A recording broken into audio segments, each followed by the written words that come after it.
Ya, oke. Mobilitas sosial dan bentuk-bentuk. Ya, mobilitas sosial dan bentuk-bentuk mobilitas Sosial. Oke, mobilitas sosial. Ada yang masih ingat mobilitas sosial? Apa? Perbedaan status seorang dari lapisan satu.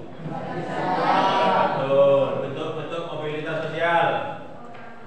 Ada mobilitas sosial horizontal, ada mobilitas sosial bisa naik, bisa turun. Ya, itu. Jadi untuk pertemuan kali ini kita akan membahas lanjutan dari materi mobilitas sosial, yaitu faktor pendorong dan penghambat mobilitas sosial. Oke, sebelum masuk ke materi, tujuan pembelajaran untuk pertemuan kali ini yaitu yang pertama, setelah mengamati gambar, jadi nanti ada gambar yang ditampilkan, peserta didik dapat mengidentifikasi faktor pendorong dan penghambat mobilitas sosial dengan berpikir kritis. Jadi nanti dikritisi gambarnya. Kemudian yang kedua, melalui literasi dan berdiskusi kelompok, peserta didik dapat menganalisis faktor pendorong dan penghambat mobilitas sosial. Itu tujuan pembelajaran kita pada pertemuan kali ini. Dan selanjutnya untuk model pembelajaran yang akan kita gunakan yaitu model pembelajaran discovery learning atau pembelajaran berbasis penemuan. Jadi nanti diharapkan anak-anak menemukan sendiri. Nah, adapun langkah-langkahnya, satu, stimulation atau stimulus. Kemudian yang kedua, problem statement atau identifikasi masalah. Jadi identifikasi masalah nanti anak dikasih kesempatan untuk menyusun pertanyaan. Selanjutnya, data collection atau pengumpulan data. Kemudian yang keempat, data processing atau pengolahan data. Yang kelima, pembuktian atau verification. Kemudian yang terakhir, generalization atau menarik kesimpulan. Nah, itu yang akan kita gunakan untuk pertemuan kali ini. Selanjutnya untuk penilaian. Ya, jadi penilaian nanti ada 3, ada penilaian sikap, kemudian penilaian keterampilan dan penilaian pengetahuan.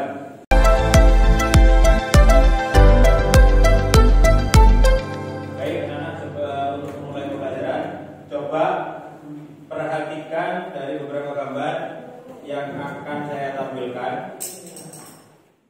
Ya, ini gambar yang pertama. Coba gambar apa ini depan ini? Pemilu. Tujuannya pemilu adalah untuk memilih pemimpin. Ya, jadi siapa saja boleh atau bisa menjadi pemimpin asalkan memenuhi syarat. Ya, itu. Nah, kenapa semua orang bisa menjadi pemimpin? Yang mempengaruhi adalah struktur sosial yang berlaku. Ya, jadi strukturnya. Kemudian yang kedua, coba ini gambar apa? Pembelajaran, pendidikan. Apa tujuannya? Pendidikan untuk mencari ilmu. Ya, korelasinya adalah kalau ilmunya sudah dapat, sudah baik, sudah tinggi, harapannya adalah dapat lebih mudah untuk mencari pekerjaan. Betul. Kemudian yang ketiga, gambar apa ini? Ini umum sekali sekarang ya, dimarahkan bahwa anti pembulian. Jadi yang dimaksudkan di sini adalah bullying atau diskriminasi. Nah, ini salah satu contoh dari faktor yang menjadi penghambat dari mobilitas sosial. Oke. Berikutnya dari gambar yang sudah kalian amati, jadi ada 3 gambar tadi. Silakan menyusun pertanyaan. Waktunya adalah 2 menit saja. Silakan menyusun pertanyaan terkait dengan gambar yang sudah ditampilkan tadi. Ya, silakan bisa dimulai.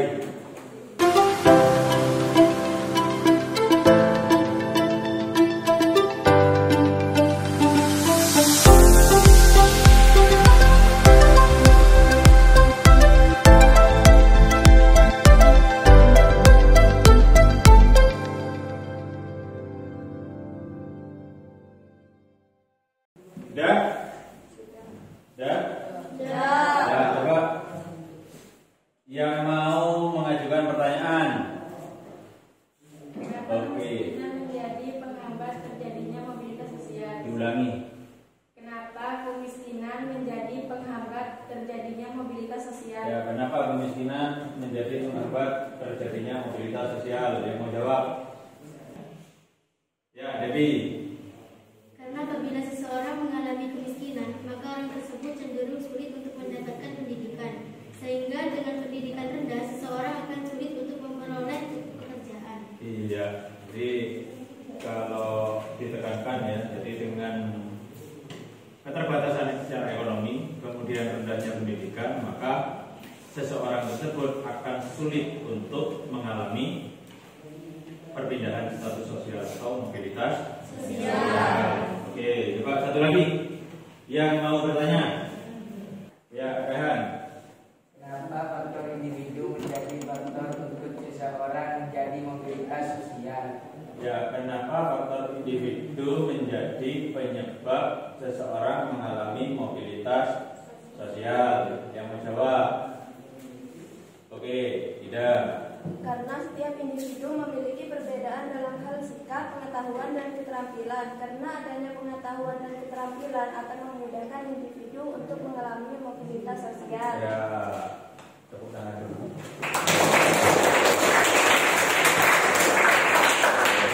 Luar biasa. Jadi benar sekali yang disampaikan oleh Iga. Nah, jadi kenapa faktor individu itu menjadi faktor untuk seseorang mengalami mobilitas sosial? Karena dengan sikap, keterampilan, pengetahuan yang dimiliki, seseorang bisa mengalami yang namanya mobilitas sosial. Oke, anak-anak, untuk selanjutnya akan saya bagi menjadi beberapa kelompok. Satu kelompok nanti anggotanya 4 orang. Caranya diacak saja sudah, biar adil. Jadi nanti dari sana berhitung ya secara spiral 1, 2, 3, 4, 1, 2, 3, 4 dan seterusnya ya. Jadi nanti yang menyebut 1 kumpul dengan 1, 2 dengan 2, 3 dengan 3, 4 dengan 4. Seperti itu. Coba dimulai hitung. 1, 2, 3, 4.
Sudah bersama kelompoknya masing-masing. Tugasnya adalah silakan mencari informasi sebanyak-banyaknya. Jadi ini proses pengumpulan data. Cari informasi sebanyak-banyaknya dari buku boleh, ya, dari literatur lain boleh, dari internet boleh. Kamu tuliskan di kertas atau di bukunya. Tuliskan semua informasinya tentang faktor pendorong dan penghambat mobilitas sosial. Nah, nanti baru saya bagikan untuk KKPD yang harus dikerjakan.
diperhatikan LKPD-nya itu, ya. Jadi di LKPD ada beberapa studi kasus.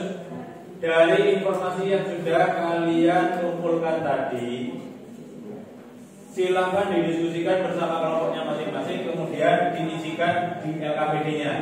Dan nanti LKPD itu akan kalian presentasikan masing-masing. Ya, jadi seperti itu. Bisa dipahami? Oke, bisa dimulai ya.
Ya, silakan kelompok 1 untuk mempresentasikan hasil diskusinya.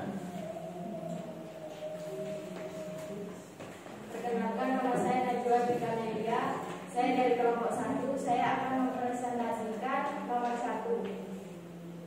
Faktor pendorong dari onangsiagian. Karena onangsiagian memiliki pola pikir yang tinggi, memiliki kemampuan pantang menyerah, kreatif, memiliki semangat yang tinggi. Ia memiliki satu kaki dan ia ingin memulai usaha dengan penuh kerja keras. Karena faktor individu. Ya, faktor individu. Boleh kembali.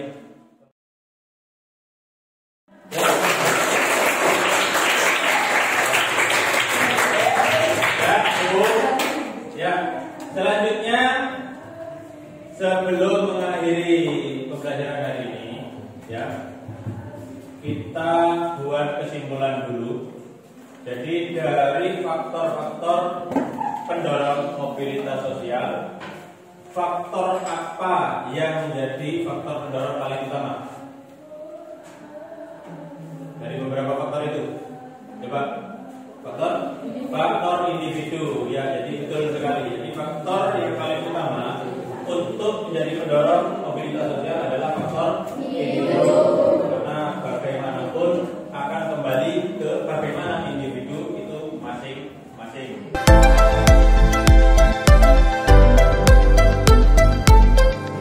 Baik anak-anak, untuk merefleksi pembelajaran hari ini, saya tanya tanggapannya dulu. Bagaimana dengan pembelajaran kita hari ini, kemudian metode kita hari ini, kalian berdiskusi dan lain sebagainya. Apakah bisa diikuti dengan baik?